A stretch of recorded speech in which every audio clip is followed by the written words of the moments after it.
Jim Beatty, welcome to Syngenta Growing Golf. It's great to have you. It's my pleasure, and thank you for having me. Jim, tell us about your journey into golf. Tell us a little about where you grew up and what was your first experience of golf? Absolutely. I'm a native Chicagoan, born and raised on the west side of Chicago. And growing up, never thought about golf. It was not the most interesting sport for me. I was involved in basketball, baseball, and actually went to college on a track scholarship.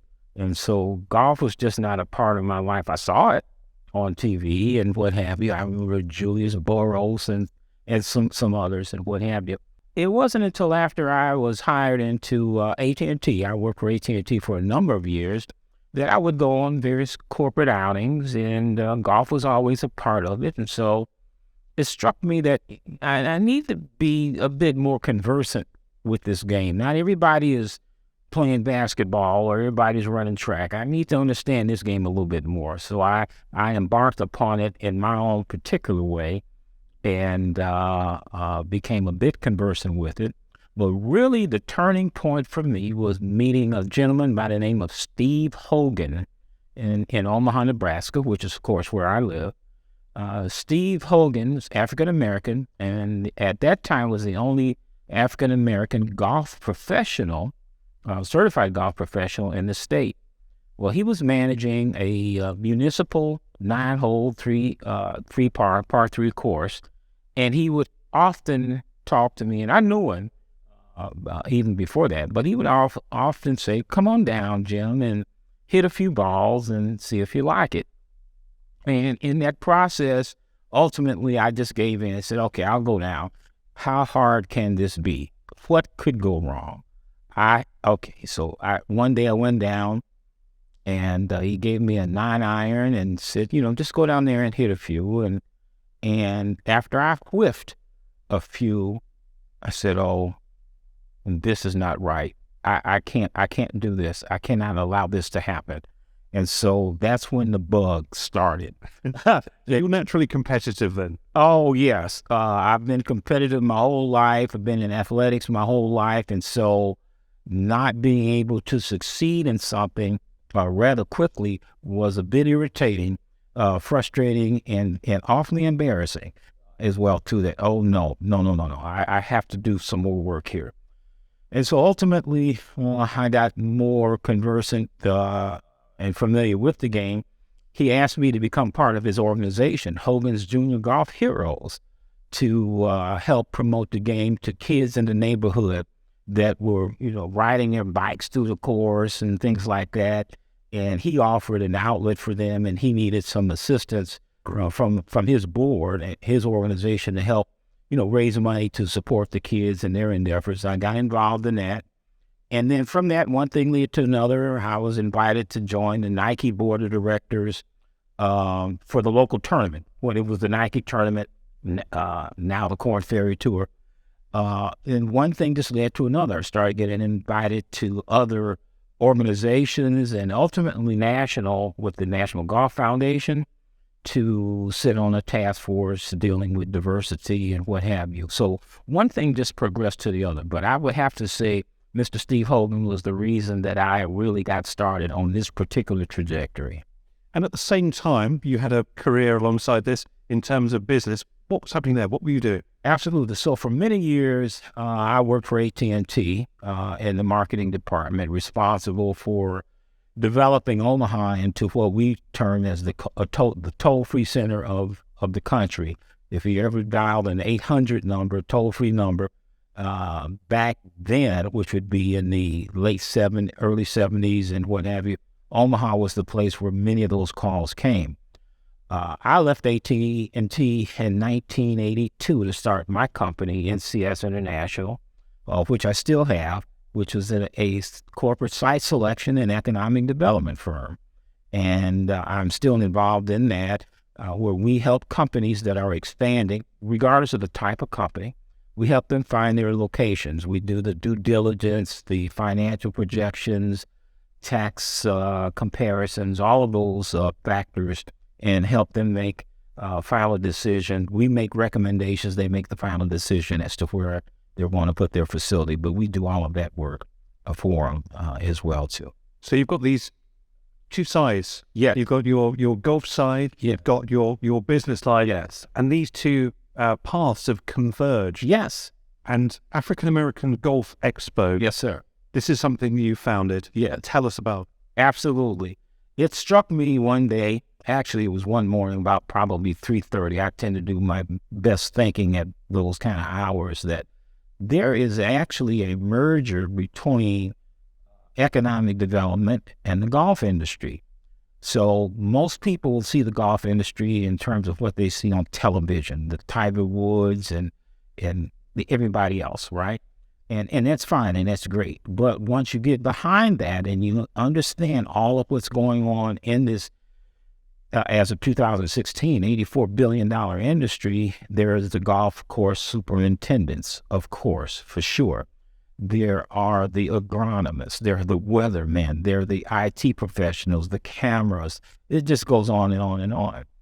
And so it struck me that I believe, demonstrate the convergence and merger of economic development and golf, not by focusing necessarily on competitive golf, but by focusing on all of those activities involved in the golf industry and bringing attention to those things. And to the extent that we can have African Americans involved in some of those activities, that's what I set out to do in part through the expo. The mission is the same: grow the game, make golf look like America, look like the world, for sure, and to get people engaged at different levels in this process. And that's what started it.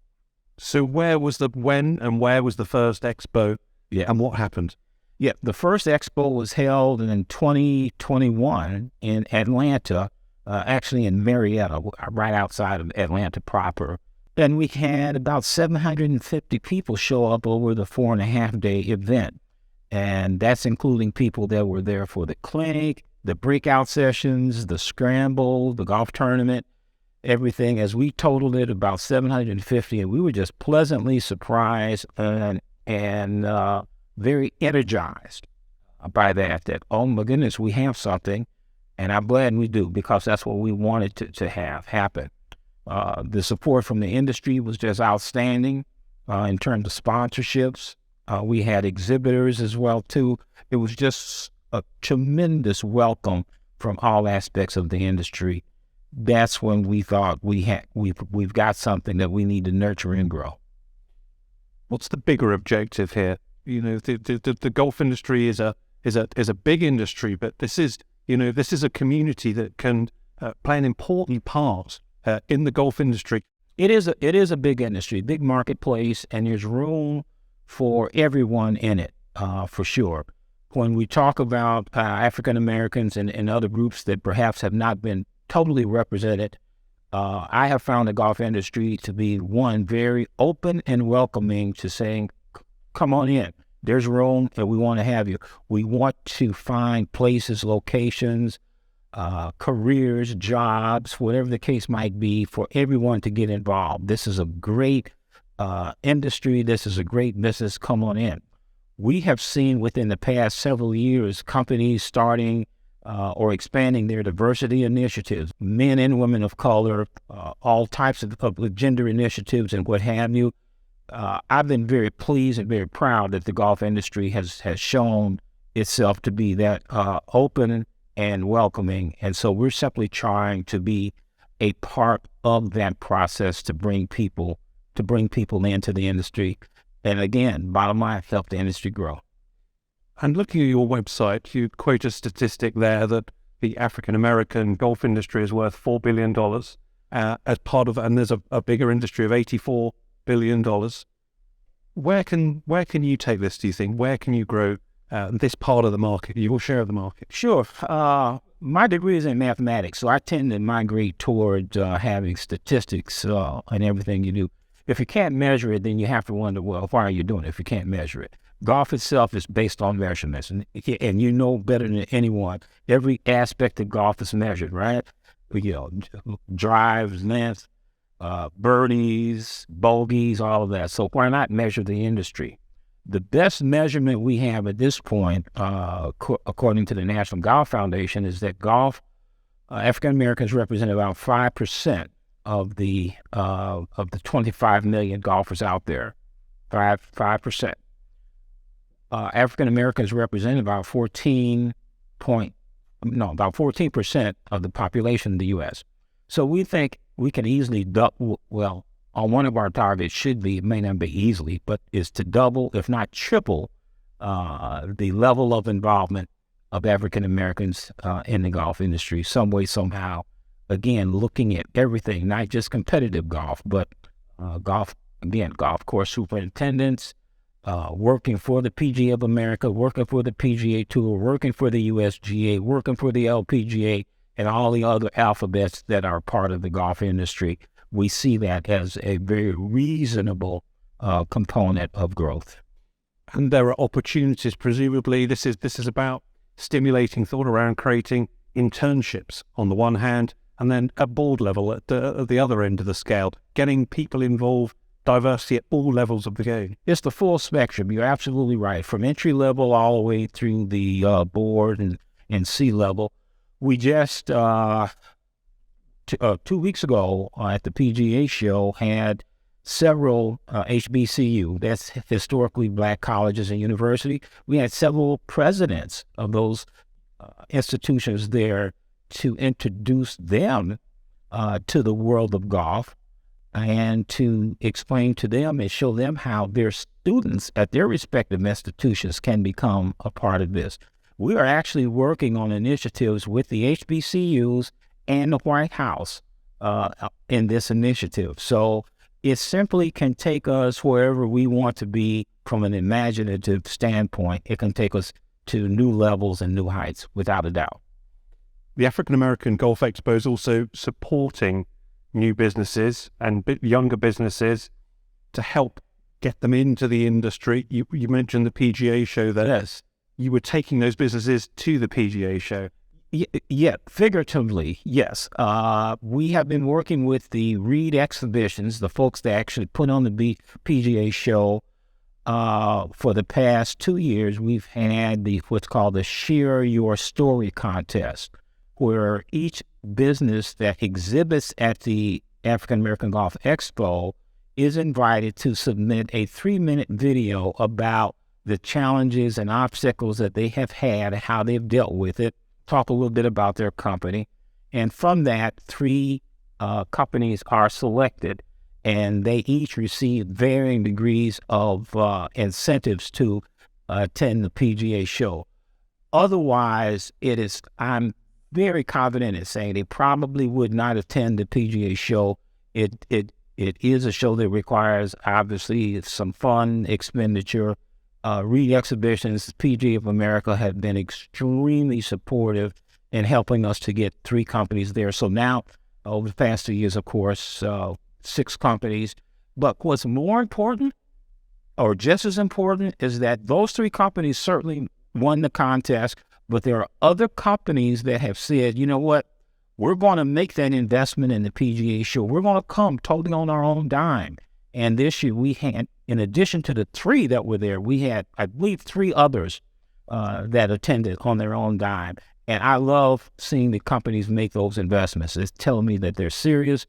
And it also tells me that they see the PGA show, as everyone knows, as the greatest show on earth or on dirt, however you want to say it. It's an outstanding show, and that's the place to be. This industry is a place to be. You've also won influential backing.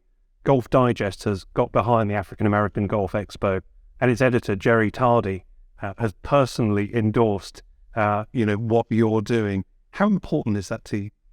That was an absolute milestone. I had not met Mr. Tardy before I started the expo, and I was able to contact him to simply talk about the expo and what we wanted to do.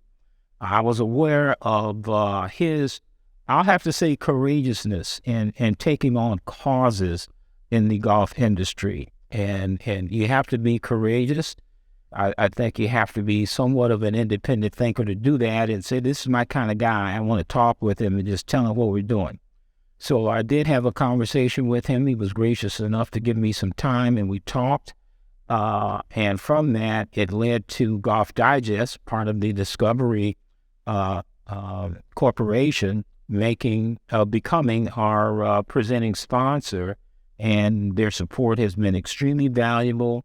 I think it also said to the golf industry that, my goodness, if the Golf Digest can support this and Discovery, let me find ways in which my particular company can assist. So his involvement, his input really has been a bedrock and a foundation for us going forward. And you've seen that making a difference? We have multiple sponsors, again, with all of the alphabets in golf that you would know, that our viewers would know, have their sponsors. We continue to get new sponsors as well. And that's what it takes to put it on. I mean, I can't put this on and fund this totally myself. I'm willing to do as much as I possibly can, but having support of companies on any and all level that they're comfortable with is very, very important. So I definitely have seen the impact of that. We've just talked about media there. Let's also talk about African American Golfers Digest. Yes, sir. The magazine and website that you're executive editor of. Executive editor. Tell me the story behind that publication, that media, because it's actually been around a while, but just give us a little overview. Yeah, it's almost 20 years now that Burt Cook, who's the founder and publisher of that, in fact, I have a copy here of that, thank you, copy of the magazine, has been around about 20 years, and it covers the activities, accomplishments of African Americans in the industry. It is wide open for anyone who wants to submit. This is a double issue, and so she's very creative in trying to save money. It started out as a monthly publication, internet growth being what it is. It's now online, but we still put out print copies. Roughly 20,000 subscribers, 60,000 readership, 60 to 80,000 on any 1 month for the magazine. Very, very proud of what Burt Cook has done. She saw a void when she started it, that there was nothing that really catered to the African American and in terms of golf, and that's why she decided to do this. Again, this has been well received, and this is the major publication for African Americans in the golf industry for certain, to cover events, people, and activities that are of vast importance to our culture and to what we're doing. And how important is it, do you think, in terms of, well, there's the old phrase, seeing is believing. Yeah. How important is that? Yeah, well, you said it. Seeing is believing. Talk is cheap, but actions speaks louder than words, for sure. And so to see people involved in the golf industry, to see people involved in running golf clubs and organizations, to see people that are securing internships and jobs and careers, and we have indeed seen that over the past several years, that speaks volumes, and that really serves as a motivator for folks like me and others to continue our quest. We don't feel we're alone. The golf industry, the commission, from the commissioners on down, have been very open and very welcoming in having us, as Sandy Cross from the PGA of America would put, join the party. We're part of the party now, and we simply want to continue the merriment. I was reading the letters page, and I actually found it quite moving, actually, to see what it meant to people. There was one person who wrote, African American Golfers Digest are helping to change the culture of the United States with grace and dignity. I wonder how that makes you feel. It makes me feel very good, especially the grace and dignity part. Certainly, you can always stand outside of an establishment and throw stones and rocks at it, right? Or you can take another approach, the higher level, if you will, and become participative, talk with and for the industry. And that's what we've tried to do, not attack it by any means, but to simply say, look, there are some dimensions that perhaps many folks are not aware of, and we're simply trying to bring those things to light. Again, the accomplishments from the junior level to the senior level, folks all over the country that are a part of the love affair with golf, as we all are. Syngenta has just conducted a large piece of social media research. 16.1 million social media posts mentioning golf have been analyzed through artificial intelligence. But what it shows is kind of quite a clear picture across all types of people, saying that in terms of golf, they're either insiders or outsiders. And, whether we're young, old, male, female, a lot of people feel on the outside of golf. How does the African American community feel, do you think, about golf? I think it would mirror what the general population would feel. Certainly, there are some other factors. We all are aware that there was a Caucasian only clause until 1961, and that changed. That was the first indicator that, okay, golf is opening itself. However, we set that aside for just a second to say golf itself can be intimidating. I hear more often than not that the most intimidating time for most new golfers is standing on the first tee with an audience, whether it's 2 or 20 or 200. That's intimidating.